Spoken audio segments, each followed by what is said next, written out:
이 골짜기에 물이 가득하여 마시리라 라는 제목으로 하나님의 말씀을 증거하도록 하겠습니다. 지금 하나님은 우리 교회에 새 일을 행하고 계십니다.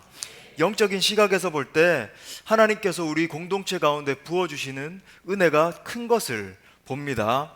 특히 회복의 역사가 일어나는 것을 볼 때 참으로 감사합니다. 회복을 어디서 감지할 수 있냐면 하나님에 대한 이 열망의 정도를 보면 알 수 있습니다. 40일 금식을 통해서 모든 우리 성도님들의 마음 가운데, 심령 가운데 하나님을 향한 갈망함이 회복되고 있음을 봅니다. 예배 때마다 하나님의 임재가 뜨거운 예배가 회복되고 있음을 봅니다. 또한 성도 모두가 말씀을 사모함으로 이렇게 나아가는 것을 볼 때에 전하는 저의 마음 가운데도 큰 기쁨이 있음을 고백합니다. 또 뜨거운 찬양과 뜨거운 기도의 불이 타오르는 것을 볼 때 소망을 보는 것입니다. 동시에 온 성도들이 한 마음 한 뜻으로 하나님 나라에 대한 비전을 꿈꾸는 것을 봅니다. 비전 센터를 건축하는데 단 한 분도 불평불만하지 아니하고 감사함으로 순종하고 있음을 제가 보는 것입니다. 오직 다음 세대 부흥을 위해서 물심양면으로 헌신하는 것을 볼 때 감격이 느껴지고 또 감사한 마음이 듭니다. 이것은 비전이 있고 꿈이 있는 공동체에서만 가능한 일인 것입니다. 한 비전이 있기 때문에 우리가 흩어져 있던 마음들이 하나로 모일 수 있는 것입니다. 하지만 우리가 직시해야 하는 것이 있습니다. 이 회복은 우리 교회가 하나님의 이 거대한 사역에 동참하기 위한 하나의 시작점에 불과하다는 그런 사실입니다. 하나님이 우리 공동체에 큰 일을 행할 것인데 이 회복은, 우리가 지금 경험하고 있는 회복은 하나의 시작점에 불과하다라고 하는 거예요. 하나님께서는 분명 우리 교회를 통해서 큰 일을 행할 것입니다. 우리 교회는 앞으로 해야 할 일이 많은 교회예요. 우리 교회만 힘을 얻는 것이 아니라 한국 교회의 회복을 위해서 뛰어야 하는 사명이 있는 교회입니다.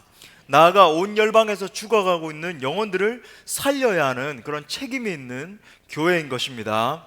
그러기 위해서는 성도 개개인이 예수 그리스도의 십자가를 더 강력하게 만나야 합니다. 또 성도 개개인이 더 강력한 성령의 불을 경험해야 됩니다. 그래서 예수 그리스도 안에 있는 하나님의 사랑에 완전히 붙잡혀야 돼요. 그냥 적당하게 하나님의 사랑을 아는 정도, 그냥 왔다 갔다 신앙생활하는 정도가 아니라 예수 그리스도 안에 있는 이 하나님의 놀라운 사랑에 성도 한 명 한 명이 완전히 붙잡혀야 됩니다. 나아가 성도 개개인이 기도의 불을 받아서 기도의 사람이 되어야 됩니다. 또 자기 자신을 위해서 기도하는 데서 그치는 것이 아니라 이웃과 나라와 민족과 열방을 품고 기도하는 교회가 되어야 됩니다. 그래서 그 기도의 힘으로 온 열방과 온 지역을 다니면서 전도하고 선교함을 통해서 나라와 민족과 열방을 살리는 그런 교회가 되어야 됩니다. 여러분, 제가 지금 언급드리고 있는 이런 일련의 일들은 신학적으로 부흥이라고 부를 수 있는데, 사실 부흥은 전적인 하나님의 은혜가 아니고서는 불가능한 일입니다. 전적으로 하나님께서 주권적으로 부어주시는 은혜가 아니고서는 불가능한 일이에요. 부흥은 단순히 우리 인간의 노력, 어떤 인간의 지혜, 인간의 능력으로는 불가능한 일이고 또 일어나지도 않습니다. 하나님께서 그분의 비상한 능력을 부어주셔야 가능한 일입니다. 그래서 우리 모두는 하나님의 은혜를 더 깊이 사모해야 돼요. 하나님이 우리 공동체를 사용하셔서 더 큰 일을 행하실 것을 바라보고 사모해야 합니다. 동시에 우리가 대가 지불을 해야 되는 거예요. 마치 사도들의 희생과 헌신을 통해서 초대교회에 놀라운 부흥이 임했던 것과 같이 우리 온 성도들 각자가 헌신하고 희생함을 통해서 하나님의 큰 일을 사모하면서 간절한 마음으로 나갈 때에 하나님이 그 놀라운 일을 부어주시는 것입니다. 그래서 오늘은 그러면 어떻게 하면 우리가 이런 놀라운 부흥을 볼 수 있을까? 어떻게 하면 우리 가운데 하나님께서 강권적으로 임재하셔서 놀라운 부흥을 주시는 것을 경험할 수 있을까를 오늘 말씀을 통해서 나누도록 하겠습니다. 자, 크게 세 가지로 나누도록 하겠습니다. 자, 첫 번째는 부흥의 출발점인데, 부흥의 출발은 절박한 상황 인식에서부터 시작된다는 것입니다. 자, 다시 부흥의 출발은 절박한 상황 인식에서부터 시작된다. 오늘 본문 말씀에 보면 오늘 본문은 남유다의 여호사밧과 북이스라엘의 여호람 그리고 에돔 왕, 이 세 왕이 연합을 해가지고 모압 왕과 전쟁을 벌이는 그런 씬입니다. 에돔강을 건너서 이제 모압으로 공격을 하려고 이렇게 열심히 가던 찰나예요. 그리고 이제 열심히 가다가 7일째 되던 날에 끝도 없는 광야에 갇히게 되었습니다. 여러분, 이 이스라엘에 가본 분들은 아시겠지만 끝도 없는 그 광야 지역이 있거든요. 거기에 중간에 이렇게 갇히게 되었어요. 군사들과 말들에게 먹일 물이 다 떨어졌습니다. 근데 주변을 봐도 물이 없는 거예요. 주변을 보는데 물이 다 떨어졌는데 물이 없습니다.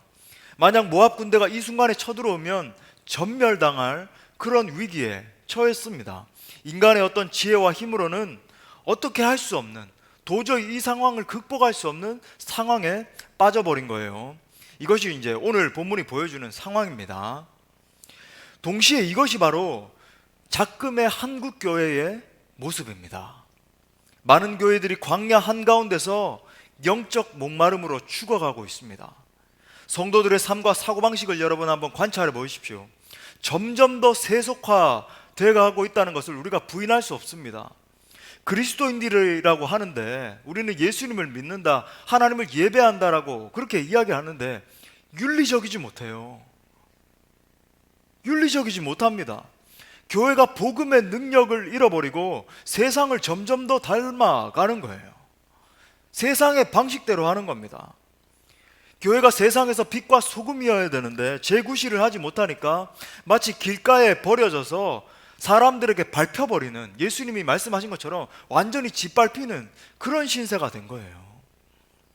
교회가 모일 때마다 찬양과 기도 속에 예수 그리스도께서 임재하셔서 그분과 깊이 만나는 그런 충만함이 있어야 되는데 다 식어버렸습니다.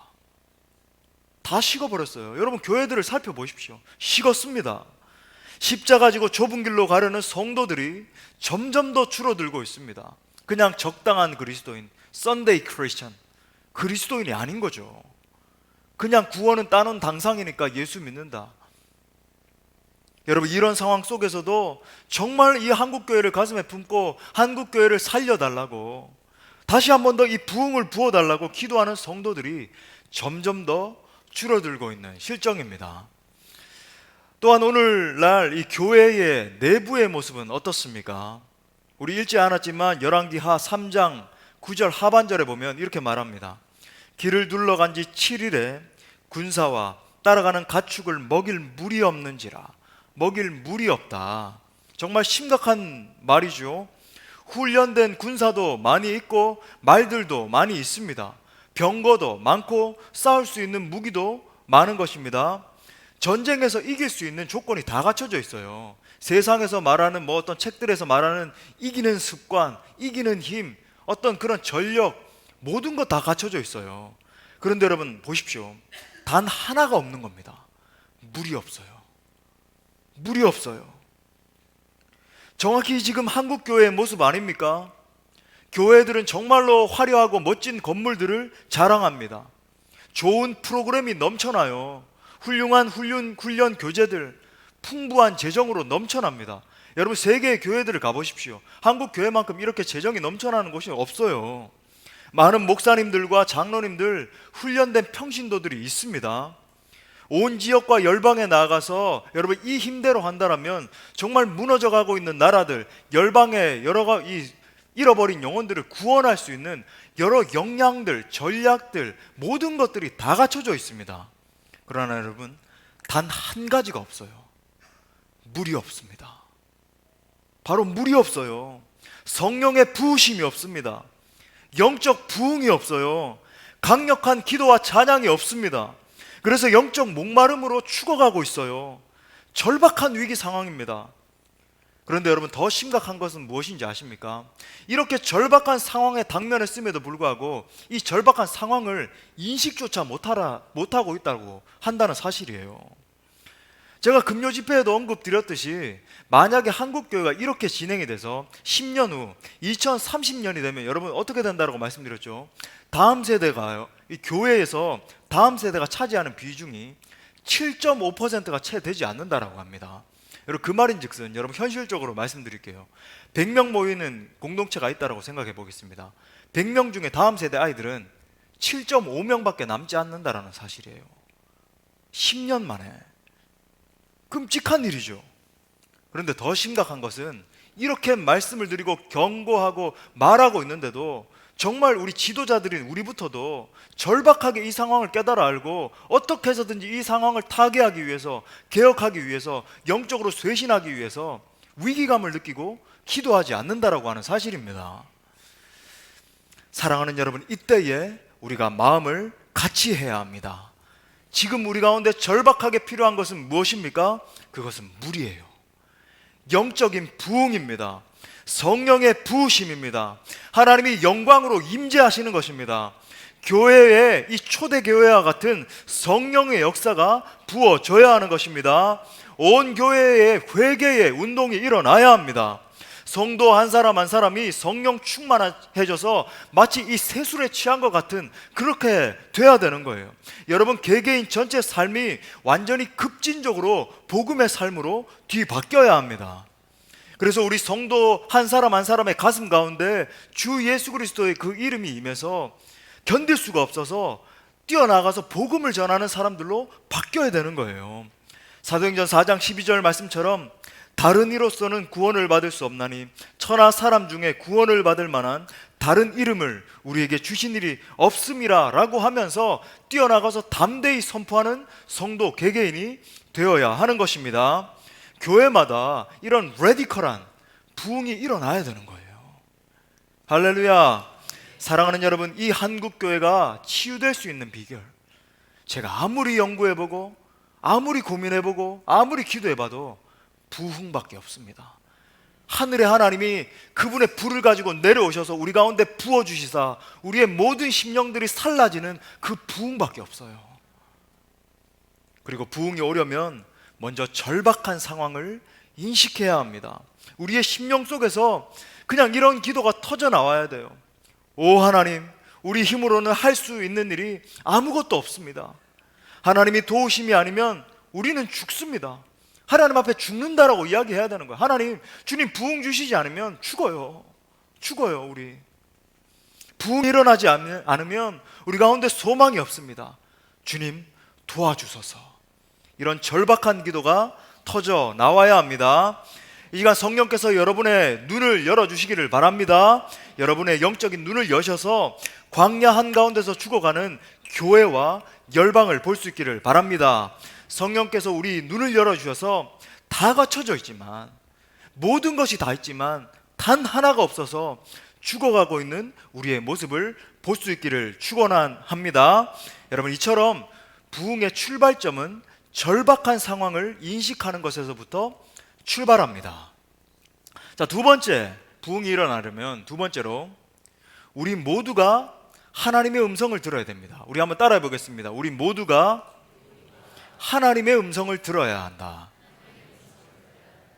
여러분, 오늘 15절 말씀 보세요. 바로 앞절입니다. 한번 같이 읽어볼까요? 시작. 이제 내게로 검은 고 탈 자를 불러오소서 하니라. 탈 때에 여호와의 손이 엘리사 위에 있더니.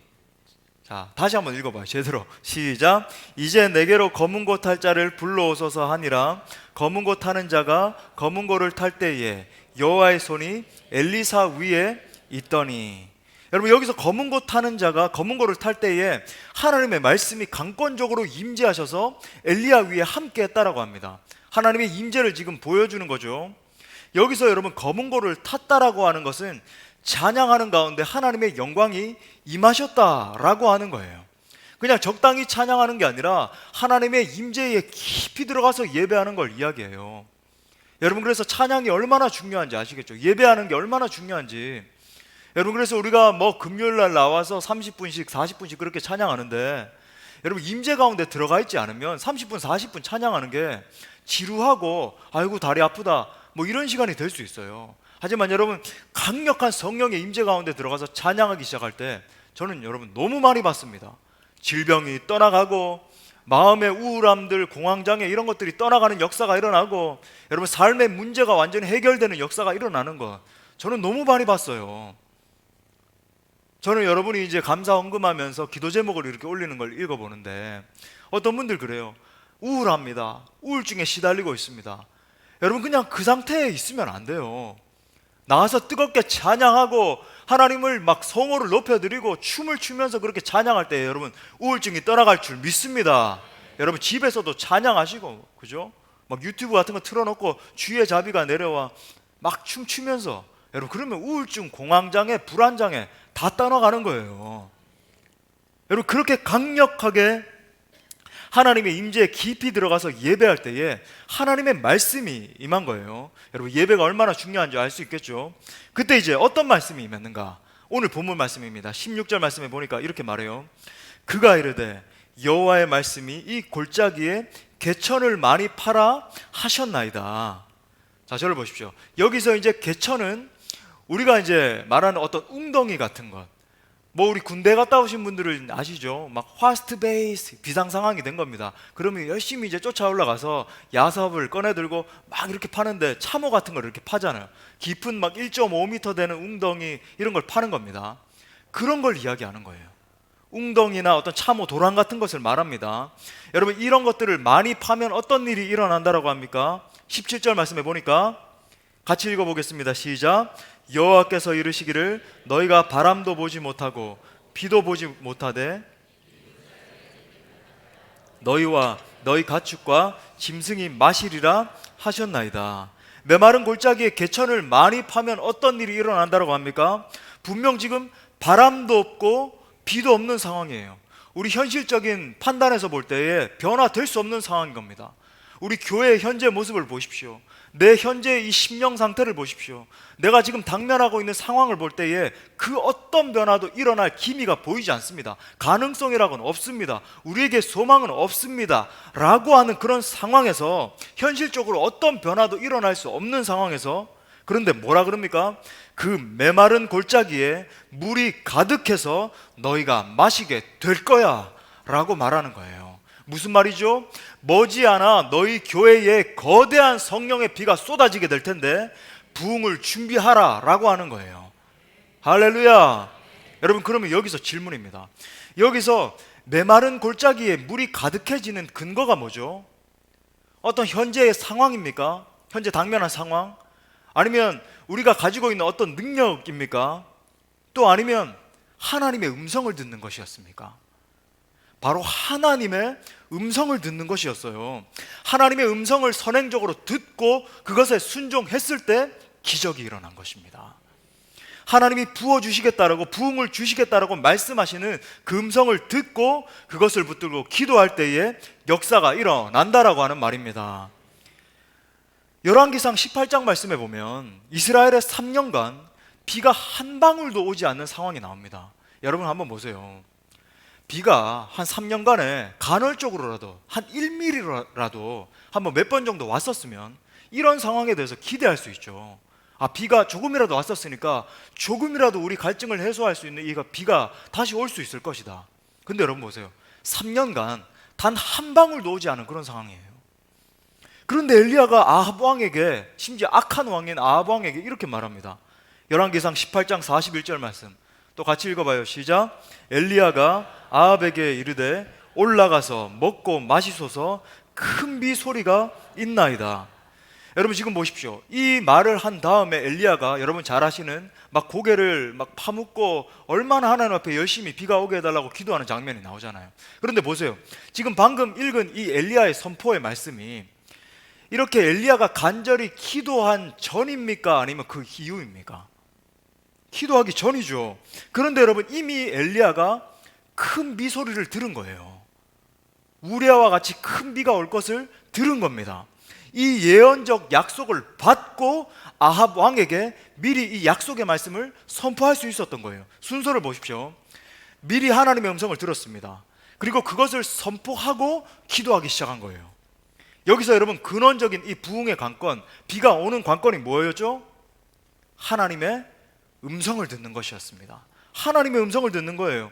하나님의 음성을 듣고 선포한 다음에 그것을 붙들고 기도하기 시작했을 때 역사가 일어난 거예요. 그래서 여러분, 우리 모두가, 우리 각자가 부흥을 주시겠다라고 약속하시는 하나님의 음성을 듣고 그것에 사로잡혀서 기도하는 것이 중요합니다. 그렇게 기도해야 기도에 불이 붙는 거예요. 한번 생각해 보십시오. 어떤 약속도 없이 그냥 어떤 소망도 없이 그냥 기도하는 것과 먼저 선행적으로 하나님이 어떻게 하실 것이라고 하는 그 약속의 말씀을 받은 상태에서 그 약속을 바라보면서 또렷하게 하나님 말씀하셨으니까 이루어 주실 것입니다. 아멘. 제가 순종함으로 기도하겠습니다. 이렇게 기도하는 사람과 여러분 기도의 강도가 얼마나 차이가 날까요? 완전히 달라지죠. 그 기도의 열망, 열정, 강도, 반복 횟수 다 달라질 것입니다. 기도에 불이 붙는 거예요. 여러분, 오늘날 새 언약 시대에는 누구나 다 하나님의 음성을 들을 수 있습니다. 물론 여기서 말하는 것은 구약 시대에 들었던 그런 음성과는 차별화되죠. 구약 시대에는 하나님이 어떻게 말씀하셨죠? 하나님이 어떤 한 선지자를 부르셔서, 강권적으로 부르셔서 그에게 능력을 부어주시고 선지자로 하여금 하나님의 말씀을 대언하게 하셨습니다. 그러니까 이 선지자를 통해서 하나님이 말씀하시는 것이 곧 하나님의 음성이었어요. 하지만 여러분, 신약 시대는 그렇지 않습니다. 이미 성경의 계시가 완성되었기 때문에 더 이상 선지자는 필요 없어요. 하지만 여러분, 분명한 사실은 오늘날도 하나님은 우리 가운데 우리에게 말씀하시는 분이라는 사실입니다. 기록된 말씀을 통해서 또는 설교자로부터 이 선포되는 하나님의 말씀을 통해서 또는 내적인 성령의 감화 감동으로 또 때로는 여러 영적 지도자들을 통해서 계속 말씀하시는 겁니다. 물론 이 내적인 성령의 음성에 대해서는 우리가 이 성경적인 기준을 가지고 철저히 분별하고 판별할 필요가 있습니다. 성경적으로 맞는지 틀린지를 분별을 해야 된다고 하는 말이에요. 그런데 지금 제가 강조하고자 하는 것은 내 안에 계신 성령님은 나에게 말씀하는 분이라고 하는 거예요. 살아계신 성령 하나님은 그의 교회에 말씀하십니다. 그래서 영적으로 민감해지는 게 중요해요. 여러분, 그냥 적당하게 신앙생활하고 왔다 갔다 그냥 썬데이 크리스찬으로서 예배나 열심히 드리고 그러면 안 되고 영적으로 예민해져서 성령의 음성을 들을 수 있는 사람이 되어야 된다는 거예요. 말씀이 선포될 때에, 오늘도 그냥 이렇게 말씀을 선포될 때에 어떤 분들은 그냥 이렇게 말씀을 듣는 분들이 있어요. 목사님 참 말씀 잘하시네, 말씀 오늘 많이 준비하셨네, 뭐 공감이 됩니다. 여러분, 근데 말씀이라고 하는 건 그냥 공감하자고 지금 선포하는 게 아니에요. 제가 하나님의 말씀을 대변하고 있는 겁니다. 할렐루야. 그래서 여러분, 어떤 분들은요, 이 말씀이 선포될 때에 이 성령의 음성을 듣는 거예요. 아멘, 그렇습니다. 저렇게 될 줄 믿습니다. 저 말씀이 내 삶 가운데도 적용되어서 현실화될 줄 믿습니다. 여러분, 믿음으로 받아들이고 선포하기 시작할 때에 역사가 일어나는 거죠. 여러분, 개인적으로 기도하고 묵상함으로 성령의 세미한 음성을 들을 수 있어야 합니다. 그래서 명확하게 내 개인에게 그리고 교회에 말씀하시는 하나님의 음성을 들어야 합니다. 그래야 먼저 내 안에 확신이 생겨요. 확신이 생겨요. 하나님이 정말 나를 사랑하시고 내 인생 가운데 놀라운 계획을 가지고 계신다, 이런 확신이 생깁니다. 그냥 교회에 다녀도 확신도 없이 그냥 뭐 구원, 예수 믿음으로 말미암아 구원 받았으니까 뭐 이런 게 아니라 정말로 내 단 한 번밖에 없는 인생 가운데 성령께서 기름 부어주셔서 이 인생 붙드셔서 하나님의 영광을 위해서 사용하실 거야, 이 확신 가지고 담대히 나아가는 거예요. 여러분, 저를 보세요. 임재웅 목사를 보십시오. 제가 확신이 없는 사람인 것 같습니까? 확신에 가득 찬 사람인 것 같습니까? 확신에 가득 찬 사람인 것 같죠? 그런 거예요. 나아가서 여러분, 하나님이 교회에 행하실 일들에 대한 확신이 생기는 거예요. 그래야 여러분, 하나님이 교회에 행하실 큰 역사들을 바라보고 담대히 기도할 수 있는 것입니다. 보십시오. 제가 다시 한번 설명드릴게요. 그냥 기도하는 게 아니라 부흥이 일어날 걸 말씀하셨으니까 미리 그 부흥을 바라보면서 상상하면서 믿음으로 선포하면서 기도하는 거예요. 요한복음 15절 말씀 우리 다 같이 읽어보겠습니다. 시작. 이제부터는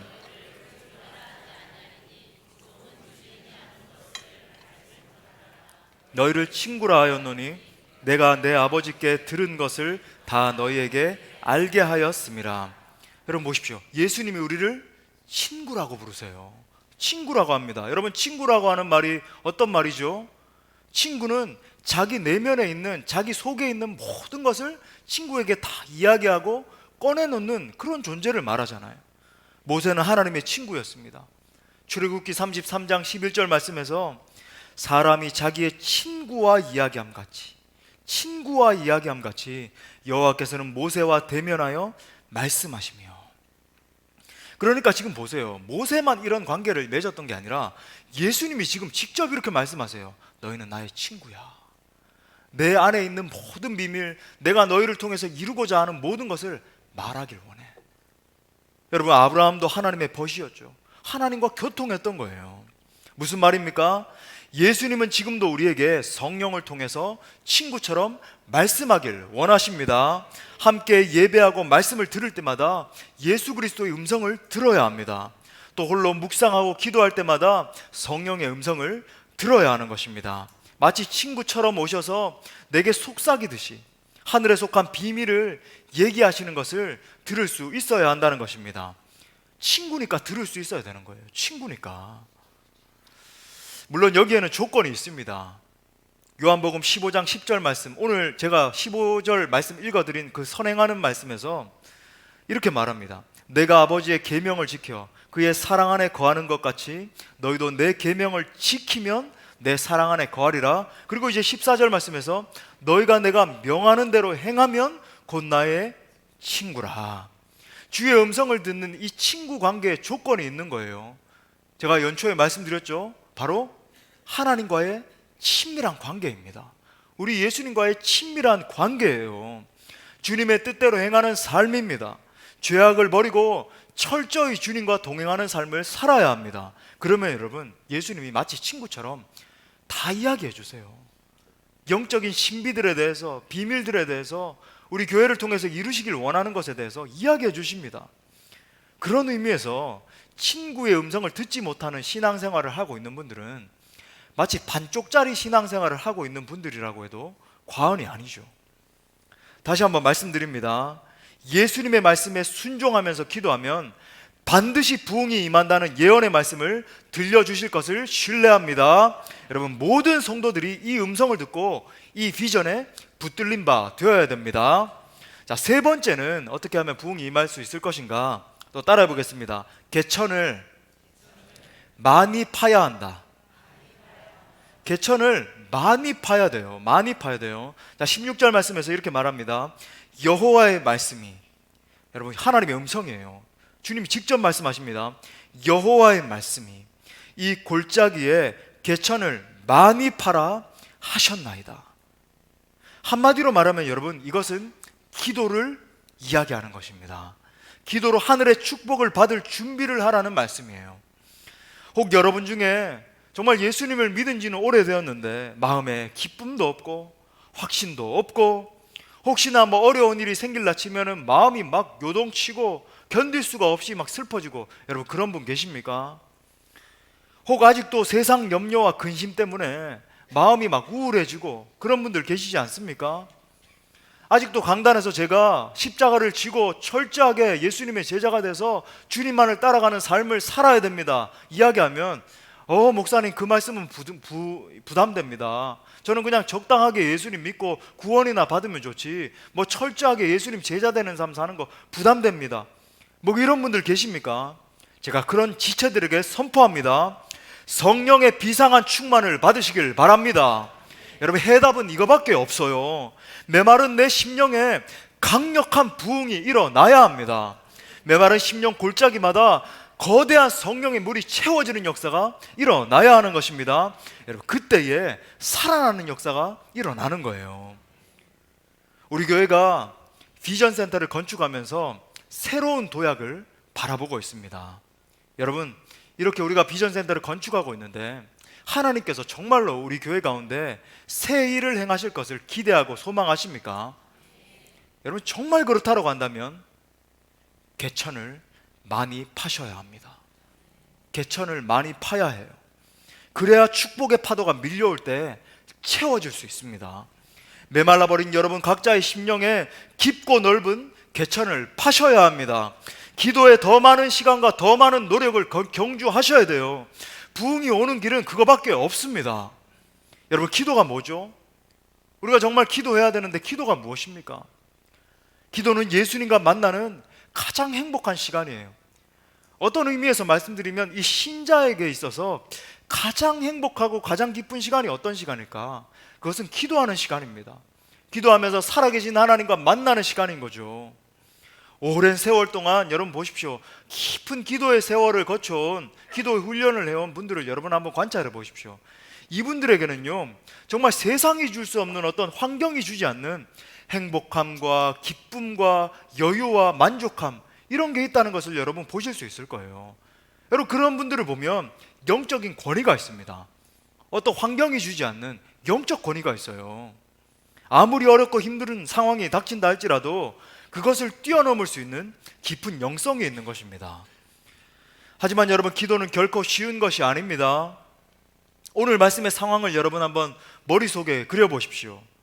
넓은 광야 한가운데 있는 메마른 골짜기에서 군사들이 열심히 개천을 파고 있습니다. 이곳은 팔레스타인의 햇볕이 뜨겁게 내려쬐는 곳이었어요. 건조하기 때문에 이 삽질을 하면서 엄청나게 많은 이 흙먼지들이 마시면서 땅을 파고 있는 겁니다. 그런데 여러분, 당면한 상황은 뭐죠? 아무리 파도 물이 나오지 않는 광야예요. 사실 황당한 명령이죠. 광야에서 이 개천을 파라니, 이 무슨 명령입니까? 아무리 파도 물이 나오지 않는 광야예요. 게다가 심지어 일을 하다가 목이 마르면 물을 마셔야 되는데 그런 물도 없는 그런 상황이었어요. 목은 타들어가고 하늘을 쳐다봐도 비가 올 낌새는 전혀 보이지 않습니다. 소망이라고 하는 것은 보이지 않아요.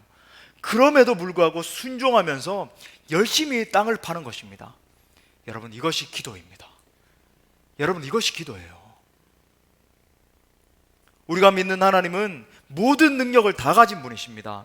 하지만 하나님은 우리 인간의 땀과 노력 가운데 역사하시는 분이십니다. 여러분, 기독교 역사를 통해서 살펴볼 때 게으른 자에게 하나님의 능력을 부어주신 역사가 없어요. 게으른 사람은 그 어떤 것도 누리지 못합니다. 집에 앉아가지고 TV나 보고 있고 잠이나 쿨쿨 자고 있는데 여러분, 무슨 능력을 얻을 수 있겠어요? 무슨 하나님과의 교통이 있을 수 있겠습니까? 성령 하나님은 열심히 노력하고 애쓰면서 기도하는 자에게 임하시는 것입니다. 성령님은 땀 흘려 기도하고 눈물로 말씀 연구하고 필사적으로 복음대로 살아내려고 몸부림치는 사람에게 임재하시는 것입니다. 여러분, 개인적인 차원이든지 이것이 공동체적인 차원이든지 부흥도 마찬가지예요. 내가 정말로 사모하고 내가 기도하고 내가 매달릴 때에 일어나는 거예요. 더 하나님 앞에 무릎 꿇고 절박하게 부르짖어야 합니다. 내가 하나님의 말씀 속에 더 깊이 들어가기 위해서 묵상하고 연구하셔야 돼요. 삶 속에서 내가 정말로 이 십자가 복음대로 살아내도록 몸부림치셔야 됩니다. 내가 내 자신을 쳐서 복종시켜야 되는 거예요. 이렇게 몸부림칠 때 하나님이 나의 중심을 보시고 내 노력이 아니라 내 이 몸부림치는 중심을 보시고 그분의 은혜를 부어주시는 것입니다. 여러분, 이것이 하나님의 원리예요. 이게 하나님의 원리입니다. 우리 교회도 마찬가지인 거예요. 비전센터를 건축한다고 그냥 부흥이 오지 않습니다. 우리가 하나님 앞에 몸부림쳐야 돼요. 더 사모함으로 엎드려 기도하셔야 됩니다. 할렐루야. 절박한 마음으로 기도하고 순종하기로 결단해야 돼요. 우리 주님은 목마른 자에게, 갈급한 자에게 물을 주시는 분이세요. 의에 줄이고 목이 마른 자를 배부르게 해주시는 분이십니다. 기도에 땀을 흘리고 부흥을 바라보면서 나아가는 모든 성도들 될 수 있기를 바랍니다. 말씀의 결론을 맺겠습니다. 지난 부활주일까지 전 교인이 40일 금식 기도를 했습니다. 금식 기도를 하면서 참 이렇게 감사한 것을 할 때에도 많은 성도님들 가운데 기쁨이 있다라고 고백을 하는 것을 많이 들었고, 또 그 이후에도 많은 간증들이 터져 나오는 것을 보게 됩니다. 그리고 실제로 우리 교회 공동체에도 많은 변화의 역사들이 일어나고 있습니다. 하지만 여러분, 우리는 여기에 안주할 수 없는 거예요. 여기에서 안주할 수 없는 겁니다.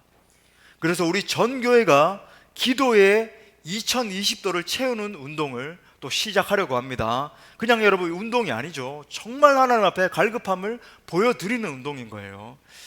자, 광고 시간을 통해서 안내 받으셨겠지만 여러분 다시 한 번 더 여러분 이 카드를 한번 들어보십시오. 다시 한번 제가 짤막하게 소개해 드리겠습니다. 자, 우리 모두가 여기 보시면은 이제 1시간, 1시간, 1시간 있는데 이게 이제 전체를 합치면은 100도입니다. 여러분 끓는 점이 몇 도죠? 물이 끓는 점이 100도잖아요. 그걸 이제 겨냥한 거죠. 상징적으로 나타낸 겁니다. 자, 이제 100도를 채워야 되는데 새벽 기도회, 금요 성령 집회, 그리고 화요일, 목요일 날 저희가 이제 교역자들이 돌아가면서 자율 기도회를 하려고 그래요. 8시부터 9시까지 딱 1시간만 하겠습니다. 새벽 기도회도 해야 되니까. 그래서 여러분 이 중에 한 번 참석하면 1도가 올라갑니다. 그럼 목사님 개인적으로 집에서 1시간 한 건요? 그건 그냥 개인 기도한 겁니다. 여기에는 포함 안 되는 거예요. 새벽 기도, 금요 성령 집회, 화요일, 목요일 자율 기도회. 그렇게 이제 10시간을 기도하면 밖에 여러분 현황판 보셨죠? 그 현황판에다가 스티커 한 장을 붙일 수 있습니다. 그게 이제 10도인 거예요. 그리고 이제 개인이 100도를 다 채우게 되면 여러분 사무실에 제출을 하시면 여러분 들어오시면서 큰 온도계 보셨죠? 거기에 이제 10도가 올라갑니다. 그래서 10도, 20도, 30도, 50도, 100도 채워서 2020도. 왜 2020도를 했을까요? 완공되는 내년이 2020년이기 때문이에요. 아이디어가 좋죠? 고민을 많이 했습니다. 그래서 여러분 우리 모든 성도님들이 이 2020도를 채우는 거예요. 아멘입니까? 예. 사랑하는 여러분, 지금 하나님께서 우리 교회에 말씀하시는 음성은 하나예요. 명확합니다. 이 메마른 골짜기에 개천을 많이 팔아 너희가 바람도 보지 못하고 비도 보지 못하되 이 골짜기에 물이 가득하리라. 여러분 이 음성 듣고 순종할 때에 우리 교회에 전무한 부흥을 주실 줄 믿습니다. 여러분 상상해 보십시오. 군사들이 하루 종일 땀을 흘리면서 개천을 판 거예요. 그리고 너무 피곤해서 잠들었습니다. 그런데 여러분 아침에 눈을 떠보니까 엄청난 일이 일어났어요. 여러분 본문 20절 말씀 보세요. 아침이 되어 소재 드릴 때에 물이 에돔 쪽에서부터 흘러와 그 땅에 가득하였더라. 여러분 저는 이 말씀을 준비하면서 이 구절을 읽는데요, 막 이 심령 가운데서 내적인 막 흥분이 일어나는 거예요. 그래서 제가 막 갑자기 막 박수를 치면서 이렇게 하나님 앞에 소리쳤어요. 하나님, 우리 교회에도 이런 역사를 주시옵소서. 막 소리 질렀습니다. 여러분 이것이 하나님이 주시는 부흥의 역사입니다. 어제는 분명 절망의 상황이었어요. 어떤 소망도 보이지 않았습니다. 눈물 골짜기를 지났어요. 그런데 여러분 오늘은 생명이 기숙하는 역사가 일어난 것입니다. 여러분 여기서 또 끝이 아니에요. 22절 말씀에 보면요, 이 물이 차오르는 역사 때문에 모압과의 전쟁에서 승리하는 역사가 일어난 것입니다. 여러분 우린 보게 될 거예요. 우리가 비전센터에 입당해서 우리가 거기에서 예배하고 찬양하고 하나님의 부흥을 선포하기 시작할 때에 전쟁에서 승리하는 역사를 보게 될 것입니다. 그래서 그냥 우리 교회만 복받는 것이 아니라 한국교회에 새 소망을 주고 저 열방에서 죽어가고 있는 많은 영혼들의 생명을 살려내는 교회로 우뚝 서게 될 줄 믿습니다. 여러분 이 메마른 골짜기에 개천을 많이 팔아 이 음성에 순종하며 나갈 때에 우리 교회를 정말 오른손을 들고 높이 드셔서 하나님이 크게 영광 받으시는 공동체로 세워주실 주님을 찬양합니다. 우리 그 놀라우신 주님 앞에 한번 영광의 박수.